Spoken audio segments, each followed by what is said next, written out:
할렐루야, 반갑습니다. 한 주 잘 지내셨나요?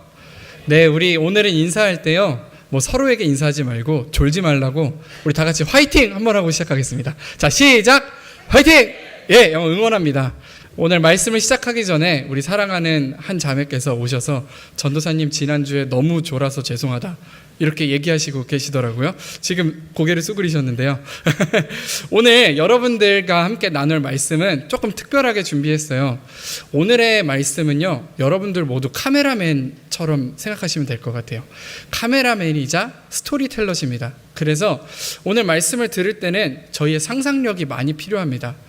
네, 어떤 말씀인지 오늘 같이 할 텐데요. 졸지 마시고 끝까지 화이팅 하시고 같이 오늘 말씀 나누도록 하겠습니다. 한때 기독교계에서 유명했던 애니메이션 영화가 있습니다.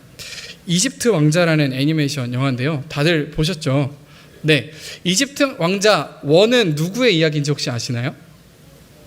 네, 모세의 이야기입니다. 그럼 이집트 왕자 2는 누구의 이야기인지 아시나요? 요셉입니다. 근데 여러분 이상하게 생각하지 않으셨어요? 이게 적절하지 않은 제목입니다. 왜냐하면 요셉은 이집트 왕자가 아닙니다. 요셉은 사실 이집트 총리지 왕자가 아니에요.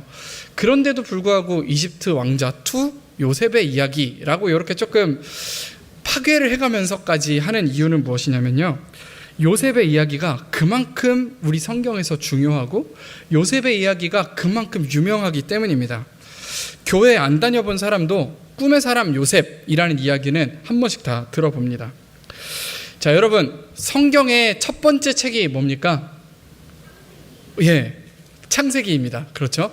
창세기는요, 1장부터 36장까지는 되게 많은 이야기가 적혀 있어요. 창세의 이야기, 그리고 아담과 하와, 가인과 아벨, 그리고 바벨탑 사건, 또 아브라함, 이삭, 야곱, 수많은 이야기들이 1장부터 36장까지 있는데요. 37장부터 50장까지 창세기 3분의 1을 차지하는 큰 비중에는요, 단 한 사람의 이야기를 합니다. 그게 누굴까요? 네, 요셉입니다. 37장부터 50장까지는 요셉의 이야기만을 다루고 있습니다. 그러니까 요셉이 굉장히 중요한 주인공이라는 것을 우리가 알 수가 있습니다. 그런데 오늘 우리가 함께 읽은 본문도요, 45장이니까 그 요셉의 이야기 속에 들어가 있는데요, 오늘은 요셉의 이야기를 하려는 게 아닙니다. 요셉이라는 그 주인공 뒤에 감추어졌던, 어찌 보면 요셉보다 훨씬 더 중요한 사람일지 모를 그 사람의 이야기를 하려고 합니다. 그 사람은요, 요셉의 네 번째 형 유다의 이야기입니다. 유다는 누굽니까? 요셉을 팔아넘기고자 했던 형이죠. 요셉을 팔아넘기자고 제안했던 형이죠.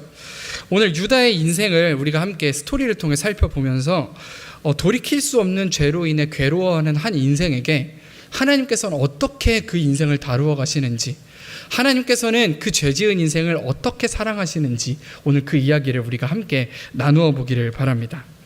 그래서 오늘 제가 임의로 이렇게 이름을 붙여보았어요. 이집트 왕자 3, 유다의 이야기. 지금부터 함께 시작하도록 하겠습니다. 네, 우리 머릿속으로 상상하면서 함께 들어보겠습니다. 오늘 말씀 속 카메라는요, 요셉의 이야기에서 조연으로만 나왔던 유다라는 사람을 비춥니다. 유다에게 우리 클로즈업 해보겠습니다. 유다, 그는 아버지 야곱의 13명의 아들 중 넷째 아들입니다. 오늘 야곱이 막내 아들 요셉을 아끼고 사랑하는 모습을요, 유다가 째려보고 있습니다. 유다가 곁눈질로 흘겨보고 있는 모습을 우리가 카메라로 클로즈업해서 봅니다.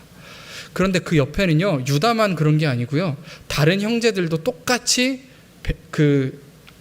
야곱을 째려보고 있는, 야곱과 요셉을 째려보고 있는 모습을 우리가 옆에서 봅니다. 왜 유다는 요셉을 지금 째려보고 있을까요? 유다의 어머니는 아버지 야곱의 첫 번째, 제가 다시 얘기할게요. 유다의 어머니는 야곱의 첫 번째 아내입니다. 첫 번째 아내라고 하니까 두 번째 아내도 있겠죠. 첫 번째 아내는 레아라고 하고요, 두 번째 아내는 라헬이라고 합니다. 그런데 이 첫째 부인 레아와 둘째 부인 라헬은요, 언제나 신경전이 있었습니다. 근데 그도 그럴 것이, 사실 야곱이 사랑했던 건 첫째 부인이 아니었습니다. 둘째 부인 라헬을 훨씬 더 사랑했습니다. 그러다 보니까 언제나 이 두 아내 사이에 신경전이 있었습니다. 첫째 부인 레아는 아이를 낳았습니다. 그리고 이 레아의 시종인 실바도, 그리고 둘째 부인 라헬의 시종인 빌하도 야곱의 아이를 낳았습니다. 그러니까 그 집안에요 4명의 여인이 있는데 3명의 여인이 다 야곱의 아이를 낳았습니다. 그런데 참 묘하게도 야곱이 정말 사랑한 그 라헬만큼은 아이를 낳지 못하는 거예요. 그래서 항상 마음이 안 좋았습니다. 그런데 시간이 흘러 어렵게 라헬이 아이를 낳았습니다. 한 명의 아이를 낳았는데 그 아이가 바로 우리가 잘 알고 있는 요셉입니다. 그러니까 이 야곱이 라헬의 아이인, 그 사랑하는 라헬의 아이인 한 명밖에 낳지 못한 그 요셉을 사랑할 수밖에 없겠죠. 그러다 보니 야곱이 이 막내 아들 요셉을 끔찍이도 사랑하는데요, 다른 형제들의 질투가 아주 심했습니다. 어머니들 사이의 신경전은 자식들에게도 이어졌습니다. 특히 첫째 아내의 아들이었던 유다는요, 날마다 저렇게 아버지 야곱이 요셉을 사랑하는 것이 못마땅했습니다. 요셉이 입고 있는 무지개빛 채색 옷, 저거 다른 형제들에게 주지 않았습니다. 요셉에게만 준 것입니다. 그러니 화가 나지요. 그 모습을 또 이렇게 유심히 보다가 유다는 회상합니다. 지난번에 어떤 날 한번 요셉이 아주 버릇없는 이야기를 했거든요. 꿈을 꿨는데 엄마, 아빠, 형님들 모두가 저에게 절하더라고요. 이런 꿈을 꿨던 이야기를 합니다. 이 이야기를 들을 때도 유다는 화가 났어요. 저 재수없는 녀석, 화가 났는데 야곱은 그 모습마저 사랑스럽게 보아주고 그 모습마저 이쁘게 보아주는 그것을 보면서 유다가 화가 났던 그 장면이 지금 다시 유다에게 회상이 됩니다. 이 장면을 회상하고 나자 유다는 점점 더 화가 납니다. 이제 여러분 장면을 바꾸겠습니다. 장면이 바뀌고 어느 날입니다. 땡볕 속에 유다가 다른 형제들과 함께 일하러 나와 있을 때 저 멀리서 요셉이 다가옵니다. 그때 멀리서 오는 요셉을 보고 형들은 꾀를 냅니다. 야, 저기 꿈쟁이 요셉이 오네. 그렇게 꿈꾼다는 꿈쟁이 요셉이 오는데 우리 그러면 이 요셉 구덩이에 처박아 버리는 게 어때? 거기서 잠이나 실컷 자라고 하자. 꿈 실컷 꾸라고 해. 이렇게 얘기합니다. 형들이 더 좋다 그렇게 하자라고 말할 때 유다가 말합니다. 아니야, 그러지 말자. 그러지 말고 우리 돈 벌 수 있는 기회야. 요셉을 저기 오는 미디안 상인들한테 팔아버리자. 그랬더니 형제들이 다 찬성합니다. 그렇게 요셉은 미디안 상인들에게 팔려가게 됩니다. 그렇게 유다의 주도하에 형들은 요셉을 미디안 상인에게 팔아버렸고요. 요셉은 두 손이 줄로 묶인 채로 상인들이 끌고 온 낙타에 묶여서 그렇게 끌려 점점 사라지고 맙니다. 유다를 포함한 형들은요, 요셉이 그렇게도 미웠습니다. 요셉만 사라지면 아버지의 사랑이 자기들에게도 골고루 분배될까 생각했습니다. 하지만 그건 큰 오해였습니다. 다른 형제들이 피 묻은 요셉의 채색 옷을 가지고 야곱에게 갔습니다. 아버지, 요셉이 그만 사자밥이 되고 말았습니다. 그렇게 이야기하자 야곱은 그 이야기를 듣자마자 입고 있던 옷을 찢어버립니다. 그리고는 한 가정에 가장답지 않게 눈물을 뚝뚝 흘리면서 절규합니다. 그가 아들을 잃은 아픔에 상심해 있을 때 온 가족이 야곱을 위로하고자 하지만 야곱은 그 모든 위로를 거절합니다. 그리고 말합니다. 여전히 울면서 나도 내 막내 아들 요셉을 따라 죽겠다. 나도 차라리 요셉 있는 곳으로 가겠다. 부르짖고 울고 비통함에 빠져 있습니다. 그렇게 시간이 하루 이틀 흘러도요, 야곱은 여전히 요셉을 잊지 못하고 계속해서 그리워하면서 더더욱 요셉을 그리워하면서 비통한 삶에 빠져 살게 됩니다. 자, 여러분, 여기서 잠깐 영화를 멈춰보겠습니다. 여기까지는 우리가 너무 익숙하게 잘 알고 있는 내용들입니다. 이집트 왕자 2 요셉 이야기의 표절이 아니냐 얘기하실지도 모르겠습니다. 그런데 이 다음 장면에는요, 조금 특이한 장면이, 이제껏 우리가 익숙하지 않았던 장면이 등장합니다. 제가 아까 분명히 37장부터 50장까지는 요셉의 이야기라고 말씀을 드렸죠.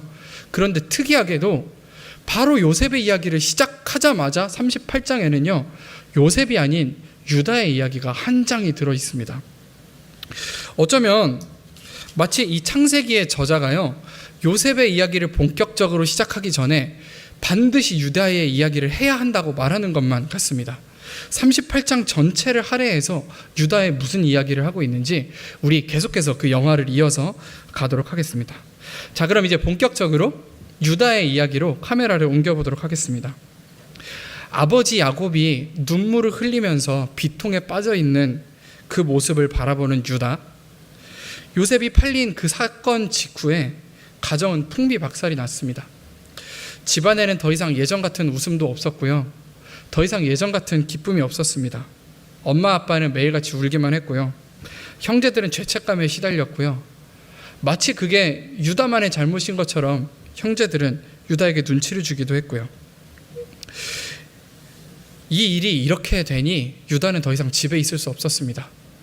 더 이상 아버지 야곱의 우는 모습을 지켜볼 수가 없었습니다. 더 이상 이 눈칫밥을 보면서 이 집에 있을 수가 없었습니다. 그래서 유다는 아버지의 집을 떠나기로 결정합니다. 다시는 돌아오지 않을 생각으로 짐을 챙겨서 야곱의 집을 떠나 낯선 땅으로 발걸음을 옮깁니다. 이윽고 유다는요, 아둘람이라고 하는 지역에 도착합니다. 그곳에서 정착하면서 지내면서요, 또 이방인 여인을 만나서, 아름다운 여인을 만나서 결혼합니다. 시간이 흐릅니다. 이제 유다는 아내와 함께 3명의 아들을 낳습니다. 다시 시간이 흐릅니다. 10년, 15년 시간이 흐르고 이제 유다도 어엿한 중년의 나이가 됩니다. 그리고 그 첫째 아들도 이제 10대 후반, 20대 초반, 어느새 이제 결혼할 나이가 되었습니다. 그래서 유다는 며느리를 구해와서 첫째 아들을 결혼시킵니다.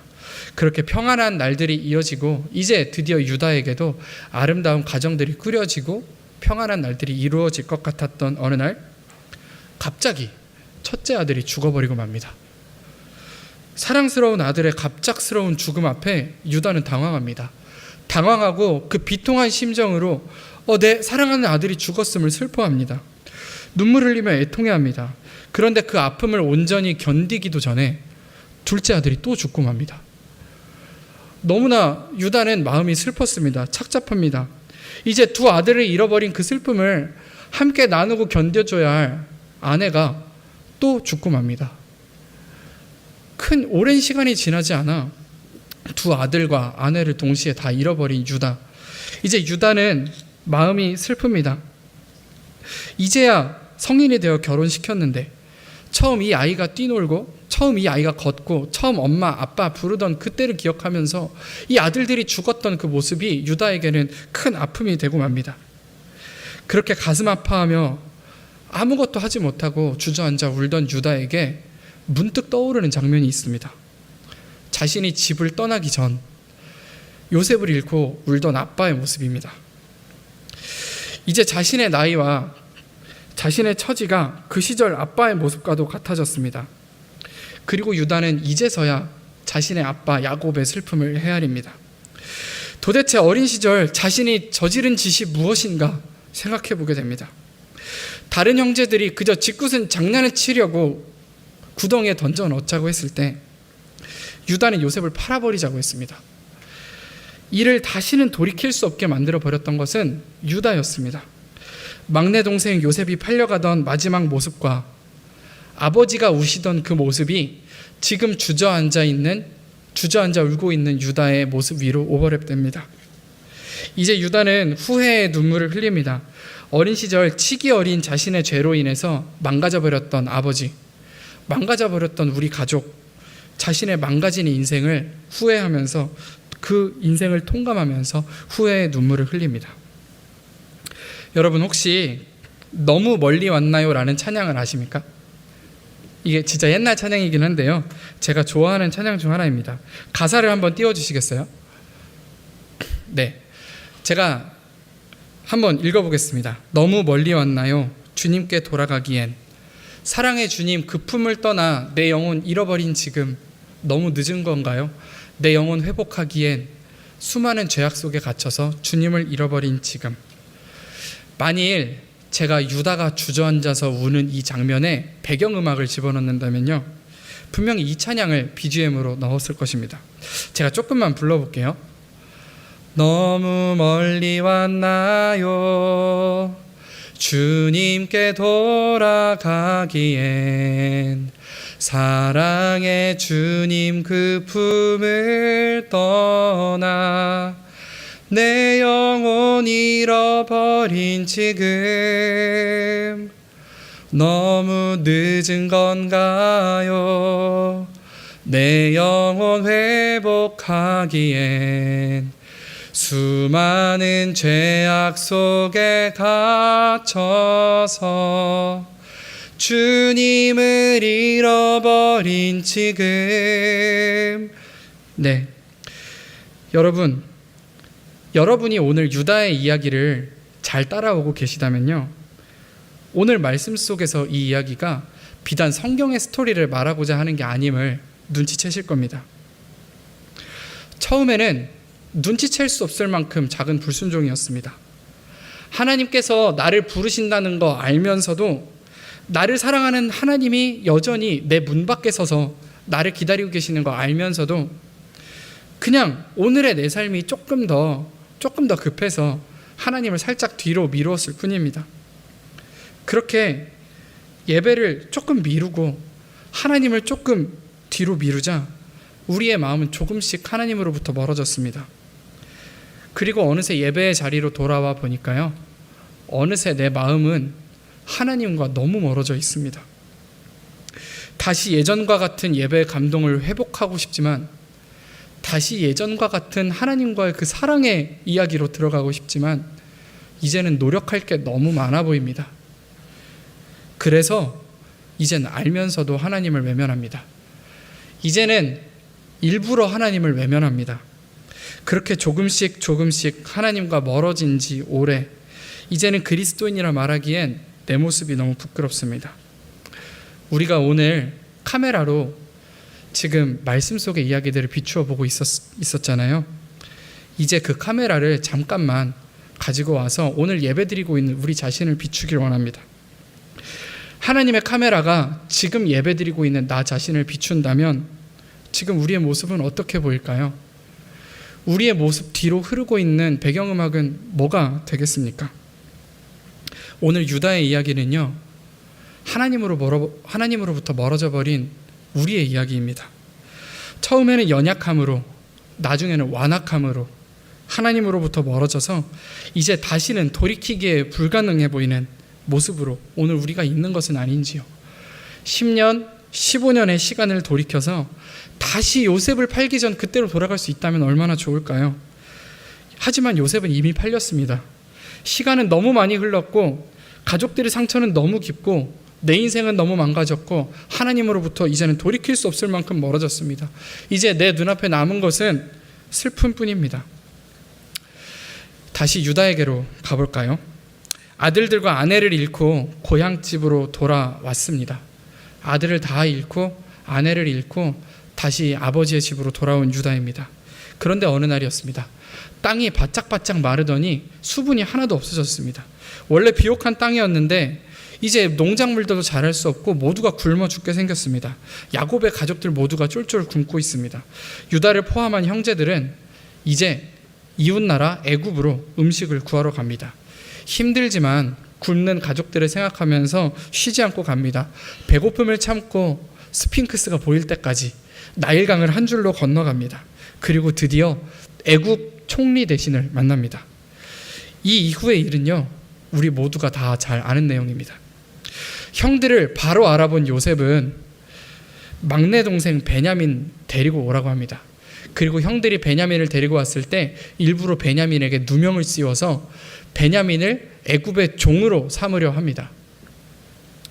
막내 베냐민만 애굽의 종으로 삼으면 형님들은 돌려보내드리겠다, 이렇게 이야기하면서 요셉은 형들을 시험합니다. 그때입니다. 그때 한 사람이 나서서 감히 애굽 총리 대신에게 부르짖습니다.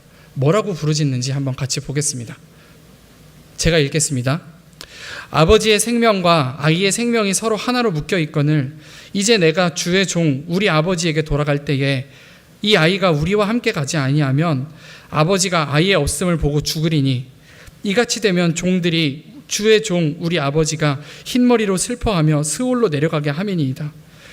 주의 종이 내 아버지에게 아이를 담보하기를 내가 이를 아버지께로 데리고 돌아오지 아니하면 영영이 아버지께 죄짐을 지리이다 하였사오니. 우리 마지막을 같이 읽겠습니다. 시작. 이제 주의 종으로 그 아이를 대신하여 머물러 있어 내 주의 종이 되게 하시고 그 아이는 그의 형제들과 함께 올려 보내소서. 내가 대신 종이 되겠습니다. 이 아이 막내 아들, 막내 동생 베냐민만큼은 돌려보내주세요. 외치는 이 사람은 유다입니다. 이제 아들을 잃는 아버지의 심정을 그 누구보다 절절히 공감하는 유다는 감히 애굽 총리 대신 앞에 막내 베냐민 대신 나를 종으로 삼으라고 이야기합니다. 자기가 과거에 지었던 그 잘못을 다시 반복하고 싶지 않아서 이렇게라도 내가 지은 그 죄값을 치르기 위해서 유다는 종이 되기를 자청합니다. 이 이후의 일은 다 잘 아시죠? 우리가 모두 아는 그 이야기입니다. 유다의 이런 간절한 모습, 뉘우치는 모습을 본 요셉은 신하들에게 모두 물러나라고 소리 지른 후에 그 마음을 참지 못해 울음을 터뜨리고 맙니다. 그리고 자기를 밝힙니다. 형님들, 저 요셉입니다. 그리고 요셉이 하는 이야기가 오늘 우리가 본문으로 읽었던 말씀입니다. 우리 본문의 말씀 같이 읽겠습니다. 함께 읽겠습니다. 시작. 당신들이 나를 이곳에 팔았다고 해서 근심하지 마소서. 한탄하지 마소서. 하나님의 생명을 구원하시려고 나를 당신들보다 먼저 보내셨나이다. 아멘. 당신들이 나를 이곳에 팔았다고 해서 근심하지 마소서. 한탄하지 마소서. 하나님이 생명을 구원하시려고 나를 당신들보다 먼저 보내셨나이다. 이것이 요셉이 형들에게 한 이야기입니다. 요셉은 형들을 바로 용서합니다. 하나님이 야곱의 집안을 살리기 위해 어떻게 계획하셨는가 요셉은 그것을 깨닫습니다. 그것을 깨닫고 요셉은 울고요. 오늘의 주인공인 유다는 자신의 마음속에 오래도록 남아있었던 돌이킬 수 없었던 자신의 죄악, 정말 돌이킬 수 없다고 생각했던 그 잘못, 다시는 회복할 수 없다고 생각했던 그 잘못이 회복되는 광경에 울음을 멈추지 못합니다. 사랑하는 여러분, 이제 이집트 왕자 3 유다의 이야기가 막을 내릴 순서입니다. 이집트 왕자 3 유다의 이야기는 막을 내리지만 이제 우리의 이야기가 막을 올립니다. 창세기 37장 50절에서 요셉은 정말 중요한 주인공이지만 유다가 없었다면 이스라엘 백성 또한 구원받지 못했을 것입니다. 유다의 그 간절한 회개가 아니었다면 이스라엘 백성은 살아남지 못했을 것입니다. 어쩌면 우리가 감정이입하기에는 요셉보다는 유다가 더 잘 어울리는 것 같습니다. 요셉은 태어나면서부터 축복받고 죄를 지은 적이 없습니다. 핍박받았고 핍박받는 중에도 하나님 앞에 신실한 믿음을 지켰고 그렇게 애굽의 총리가 됩니다. 하지만 유다는 어떻습니까? 처음에는 작은 죄악이었지만 그 작은 죄악으로 하나님으로부터 멀어지고 나중에는 죄인 걸 알면서도 하나님과 멀어집니다. 시기 질투하고 남을 미워하고 치기 어린 행동으로 계속해서 반복적으로 죄를 짓고 하나님과 멀어지는 거 알면서도 자신의 행동을 멈추지 않는 이 모습은 어쩌면 오늘 우리의 모습과 닮아 있습니다. 유다의 삶은 정말 돌이킬 수 없을 정도로 죄인입니다. 사실 중요하지 않아서 더 디테일하게 말하지 않은 부분이 있는데요. 유다는 정말 끔찍한 죄를 저지릅니다. 음행을 저질렀는데 그 음행의 상대가 자기 며느리였던 말도 안 되는 이야기가 38장에 적혀 있습니다. 유다는요, 명실상부 자기 형제를 죽인 살인자요, 자기 며느리와 음행을 저지른 끔찍한 자요, 자기의 가정을 파괴한 죄인입니다. 점점 눈덩이처럼 죄는 커지고 내 삶은 점점 정상 궤도를 이탈하는 모습으로 뭔가 잘못됐다는 느낌이 지워지기도 전에 또 죄짓고 또 죄짓고 또 죄짓는 모습. 하지만 오늘 우리가 본 것처럼요, 유다는 결국 하나님의 인도하심 앞에 두 손 다 들고 회개의 자리로 나아오게 됩니다. 그리고 지금껏 자기의 잘못으로 인해 절대 회복될 수 없을 것 같았던 깨어진 가정, 깨어진 사랑하는 동생 요셉과의 관계가 모두 회복되는 일을 유다는 경험합니다. 하나님은 반드시 죄인을 돌이키십니다. 죄인을 돌이키실 뿐만 아니라 죄인을 사용하십니다. 이후 유다는 어떻게 될까요? 유다의 이야기는 여기서 끝나지만 성경에선 계속해서 유다의 이름을 회자합니다. 왜 그런지 아십니까? 유일하게 아버지의 마음을 이해했던 그 유다는 장자의 축복을 받고요. 유다의 족보를 통해 내려가다 보면 다윗 왕이 등장하고요. 다윗 왕의 족보를 통해 계속해서 내려가면 유다의 족보 속에 예수 그리스도가 등장합니다. 하나님께서는 말도 안 되는 죄인인 유다를 돌이키실 뿐만 아니라 회복하셨고, 회복하실 뿐만 아니라 예수 그리스도의 예표로서 사용하신 것입니다. 사랑하는 여러분, 하나님은 죄 앞에 서 있는 우리를 이해하십니다. 때로 고난처럼 느껴지는 역경을 통해서 하나님은 우리를 회개의 자리로 초대하십니다. 하나님 앞에 뉘우치고 죄를 고백하며 안타까워하는 그 심정을 하나님은 그냥 내버려 두시지 않으십니다. 유다가 자신의 힘으로 죄값을 치러 종이 될 필요가 없었던 것처럼 하나님께서는 오늘 우리의 죄를 대신 치르시기 위해 예수 그리스도를 보내셔서 십자가에 달리게 하셨습니다. 만일 우리가 우리의 죄를 하나님 앞에 자백하면 하나님께서는 미쁘시고 의로우셔서 우리의 죄를 사하시고 모든 불의에서 우리를 구원하실 것입니다. 사랑하는 여러분, 하나님은 우리를 포기하지 않으십니다. 우리를 싫다고 버리지 않으십니다. 반드시 우리를 도우시고 우리를 구원하실 뿐만 아니라 더 날카로운 하나님의 도구가 되게 하기 위하여 우리를 연단하시는 분입니다. 그리고 우리를 더욱 온전히 사용하시는 분임을 우리가 오늘 이 시간 모두 잊지 않기를 원합니다. 그것이 죄인을 향한 하나님의 사랑입니다. 그것이 하나님께서 죄인을 다루어 가시는 방식입니다. 사랑하는 여러분, 말씀의 결론을 맺겠습니다. 오늘도 우리는 죄인입니다. 내일도 우리는 죄인일 겁니다. 하지만 우리는 사랑받는 죄인일 것입니다. 오늘 말씀의 제목처럼요, 우리는 사랑받는 죄인임을 잊지 않는 우리 모두가 되기를 간절히 소원합니다. 제가 기도하겠습니다. 사랑이 많으신 하나님, 때로 우리의 죄악으로 인하여 하나님으로부터 너무 멀리 떨어져 있음을 우리가 느낍니다. 다시 하나님 앞에 돌아가고 싶지만 우리의 죄악이 너무나 두터워서 우리의 힘으로 되돌릴 수 없을 것 같은 절망에 빠져 있을 때에 하나님께서 다시 우리를 회복시키시는 줄 우리가 믿습니다. 사랑이 많으신 하나님, 오늘 우리가 예배의 자리에 우리의 죄된 모습을 그대로 안고 나아왔으니 주님, 우리를 용서하여 주시옵소서. 우리를 회복시켜 주시고 하나님의 더욱 날카로운 도구로 우리를 사용하여 주실 줄 믿습니다. 우리가 서로가 서로에게 대하여 하나님의 영광을 비추고 서로에게 대하여 하나님을 증거하는 한 교회가 될 수 있도록 오늘 이 시간 우리를 지켜 주시옵소서. 우리를 회복시키시는 예수님의 이름으로 기도드립니다. 아멘. 우리 이 시간 다 같이 봉헌 찬양 드리시겠습니다.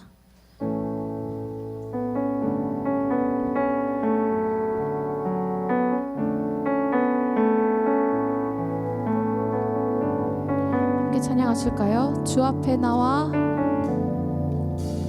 주 앞에 나와 제사를 드리네 마음 열어 내 삶을 드리네 주를 봅니다 끝없는 사랑 날 회복시키 다시 찬양하실까요?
죄의 자리에 있는 우리를 회복시키는 우리의 하나님, 오늘 우리의 연약함을 그대로 안고 주님 앞에 나아옵니다.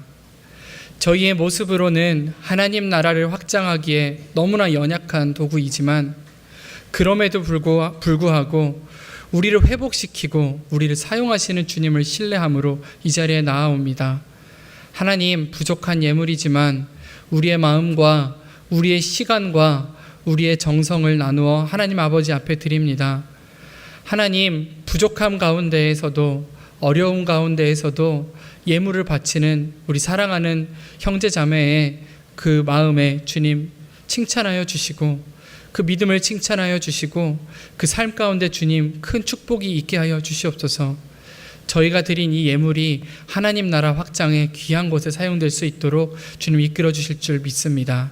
한 주를 살아가는 동안 우리를 회복시키는 그 하나님을 신뢰함으로 더욱더 당당히 삶을 살아갈 수 있는 우리 형제 자매 모두 될 수 있도록 인도하여 주실 줄 믿습니다. 우리를 회복시키고 인도하시는 예수님의 이름으로 기도드립니다. 아멘.